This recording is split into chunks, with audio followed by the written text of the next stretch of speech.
واقعہ نہروان کے بعد تین خارجی عبد الرحمن بن ملجم حمیری، برق بن عبداللہ اور عمرو بن بکر تمیمی مکہ معظمہ میں ملے۔ یہ تینوں عالم اسلام کی خانہ جنگی اور بد نظمی کا ذکر کر کے دیر تک افسوس کرتے رہے۔ پھر انہوں نے مقتولین نہروان کی یاد میں آنسو بہائے اور کہنے لگے کہ اپنے بھائیوں کی موت کے بعد زندگی میں ہمارے لیے کچھ لطف باقی نہ رہا، بہتر یہ ہے کہ ہم علی، معاویہ اور عمرو بن عاص کو بھی ٹھکانے لگا دیں تاکہ ایک طرف عالم اسلام اس خون خرابے سے نجات پائے اور دوسری طرف ہم اپنے بھائیوں کا انتقام لے لیں۔ آخر طے یہ پایا کہ عبد الرحمن حضرت علی کو، برق حضرت معاویہ کو اور عمرو بن عاص رضی اللہ عنہ کو شہید کرے گا۔ 17 رمضان 40 ہجری کی تاریخ اس کام کو انجام دینے کے لیے تجویز کی گئی۔ وعدے کے مطابق ابن ملجم کوفہ آیا اور یہاں خاندان بنی رباب سے جو خارجی عقیدے رکھتا تھا تعلقات پیدا کیے۔ اس خاندان میں ایک حسین و جمیل عورت تھی جس کا نام قطام تھا۔ ابن ملجم اس کا گرویدہ ہو گیا، اس کا عاشق ہو گیا اور شادی کا پیغام بھیج دیا۔ قطام نے کہا کہ مجھے تمہارا پیغام منظور ہے مگر مہر وہ ہوگا جو میں تجویز کروں۔ ابن ملجم نے کہا تم کیا مہر تجویز کرتی ہو؟ قطام نے کہا 3000 درہم، ایک غلام، ایک باندی اور حضرت علی کا سر۔ ابن ملجم نے کہا مجھے منظور ہے، علی کے سر کے لیے ہی تو میں کوفہ آیا ہوں۔ غرض ابن ملجم اور قطام کی شادی ہو گئی اور دونوں مل کر اس مقصد کو پورا کرنے کی تدبیریں کرنے لگے۔ ابن ملجم اور قطام ہی کی کوششوں سے شبیب بن نجدہ حروری اور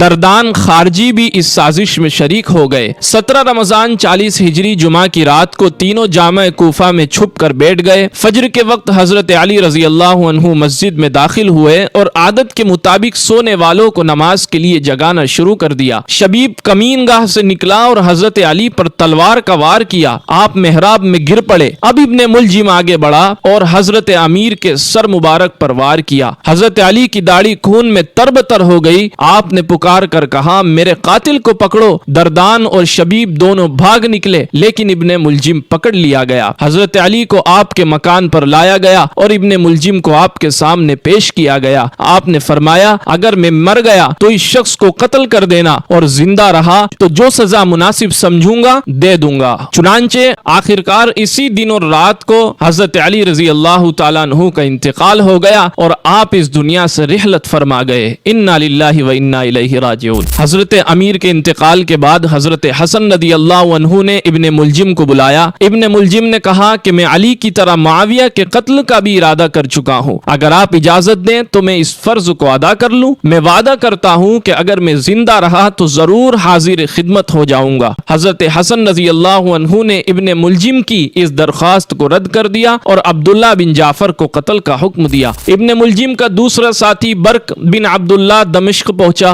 اور اس نے بھی اسی دن اسی وقت حضرت معاویہ رضی اللہ عنہ پر جبکہ وہ نماز فجر سے فارغ ہو کر مسجد سے نکل رہے تھے حملہ کیا۔ حضرت معاویہ کے معمولی زخم آیا جو جلد اچھا ہو گیا۔ برق گرفتار ہوا اور قتل کر دیا گیا۔ اس واقعے کے بعد حضرت معاویہ رضی اللہ عنہ نے اپنے لیے مسجد میں مقصورہ بنوا لیا اور ایک محافظ دستہ مقرر کیا جو نماز کے وقت ان کی حفاظت کرتا تھا۔ ابن ملجم کا تیسرا ساتھی عمرو بن بکر مصر پہنچا اور اس نے بھی جو وقت طے کیا تھا اسی پر اپنا وعدہ پورا کرنے کی کوشش کی۔ حسن اتفاق سے اس روز عمرو بن عاص رضی اللہ عنہ بیماری کی وجہ سے مسجد نہ آ سکے اور ان کی بجائے خارجہ بن ابی حبیبہ نے امامت کی۔ عمرو بن بکر نے خارجہ کو عمرو بن عاص سمجھ کر حملہ کیا اور انہیں قتل کر دیا۔ عمرو بن بکر بھی گرفتار ہوا اور قتل کر دیا گیا۔ آپ کو ہماری ویڈیو کیسی لگی کمنٹ میں ضرور بتائیے اور چینل کو سبسکرائب کر لیجئے۔